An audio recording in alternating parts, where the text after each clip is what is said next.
Welcome back, horror fans, cinephiles, and giallo enthusiasts. This is Tanner Leeser, your host for all things giallo here on The King in Giallo. Our next stop on our journey through giallo cinema is the one and only giallo film from Roberto Bianchi Montero, So Sweet, So Dead, released on August 11th, 1972. Well, let's waste no time and get right into it. Here is So Sweet, So Dead. Overview. So Sweet, So Dead, also called The Slasher, is the Sex Maniac, Penetration, and Bad Girls, is an Italian production. The film is directed by Roberto Bianchi Montero, who also co-wrote it along with Luigi Angelo and Italo Fasan. Music is composed by Giorgio Gaslini. The cast is comprised of Farley Granger as Inspector Capuana, Sylva Koscina as Barbara Capuana, Silvano Tranquilli as Paolo Santangeli, Annabella Incontrera as Franca Santangeli, Chris Avram as Professor Casali, Nieves Navarro billed as Susan Scott as Lily, Femi Benusi as Serena, and Krista Nell as Renata.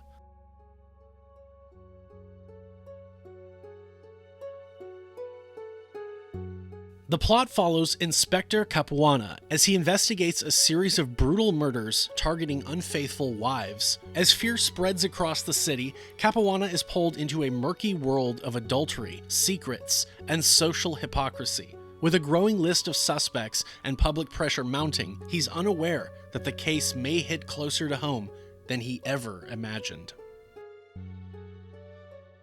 Much like the slasher genre it helped inspire, the giallo has occasionally been accused of harboring conservative values, especially the tired notion that sexually active women are inevitably punished with death. While this generalization is often overstated and not wholly supported by the genre's output, certain films do lean into the stereotype. So Sweet, So Dead is undeniably one of them. The film's premise centers on women being gruesomely punished for infidelity, revealing a stark double standard. Male characters are also shown indulging in affairs, yet they suffer no consequences. Within this rigid and deeply moralistic world, male promiscuity is brushed off as typical behavior, while unfaithful women are demonized as deserving targets. This narrow view extends to the film's portrayal of its gay characters as well, relegated to the sidelines and reduced to caricatures of effeminacy and predation. Although other gialli, such as those by Dario Argento, often included gay stereotypes, they rarely dripped with the same level of disdain. In fact, Argento's The Cat o' Nine Tails, 1971, presents a rather sympathetic portrayal of Umberto Rajo's spurned lover, while Four Flies on Grey Velvet, also 1971, features Jean-Pierre Mariella as a flamboyant private investigator who stands out as one of the film's most humane and likable figures.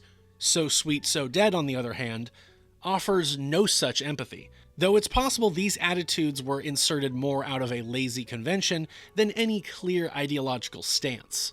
As with many exploitation efforts, the film wants to moralize while simultaneously indulging in what it condemns. Despite its disapproving stance on adultery, the camera lingers voyeuristically over each extramarital encounter. Victims are nearly always shown nude before they meet their demise, reinforcing the classic sex equals death formula while reveling in it. This might be dismissed as standard genre fare, but the holier-than-thou tone dampens the fun. Director Roberto Bianchi Montero brings little visual flair to the table. Most of the dialogue scenes are sluggish and feel padded. That said, things briefly perk up during the erotic interludes. Sadly, the murder sequences lack suspense and craftsmanship, falling short of the stylish bravura found in the works of Argento, Mario Bava, or even Umberto Lenzi. Technically, the film looks competent enough, and it does benefit from an atmospheric score by Giorgio Gaslini. Still, the overall impression is one of uninspired routine. Never quite bad, but far from memorable. One particularly laughable slip-up occurs when a corpse in the morgue visibly blinks on camera. Farley Granger headlines the film as Inspector Capuana and turns in a solid performance. As a gay actor working on a film that espouses old-fashioned sexual politics, Granger might have had personal misgivings, but he never lets that show. He approaches the role with professionalism and even seems to enjoy playing a character whose moral compass is anything but straight. The supporting cast includes familiar genre faces: Silvano Tranquilli, The Black Belly of the Tarantula, 1971, Chris Avram, A Bay of Blood, 1971, and the ever-creepy Luciano Rossi, who plays a morgue worker with an unsettling attraction to the dead. The film's female cast, while stunning, is largely wasted in thin roles.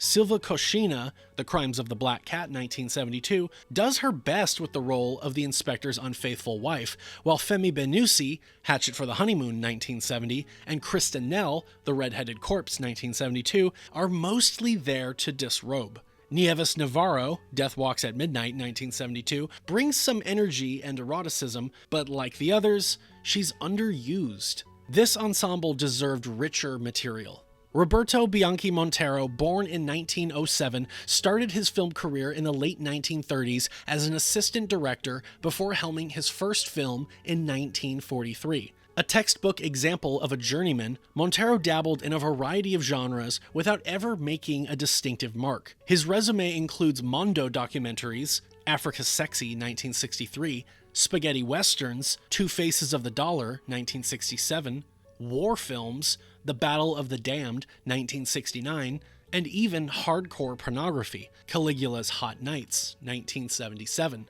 Interestingly, So Sweet, So Dead was recut for US distribution under the title Penetration, padded with hardcore inserts featuring adult film stars like Harry Reams and Tina Russell, though these scenes were not directed by Montero himself. This version has since been pulled from most markets. Montero retired in the early 1980s and passed away in 1986. His son, Mario Bianchi, followed in his footsteps, directing spaghetti western giallo hybrids such as Kill the Poker Player, 1972, and The Masked Thief, 1973, before turning to adult films himself. So Sweet, So Dead may not reach the stylish heights of Argento or Bava, but it offers a fascinating snapshot of the genre's more moralistic and exploitative side. Its mix of sleazy thrills, moody score, and familiar genre faces makes it a must-see for completionists, especially those interested in the darker, more judgmental corners of 1970s Italian thrillers. While its tone may feel dated, the film's thematic boldness and haunting atmosphere ensure it leaves a lingering impression.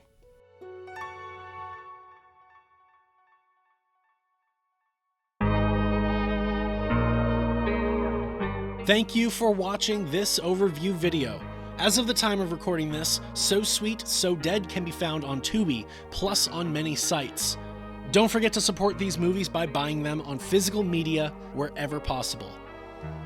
Stay tuned for my unscripted movie review for So Sweet, So Dead, as well as the Jolly Tally. Comment your predictions for the AZ score for the movie and the final Jolly Tally score.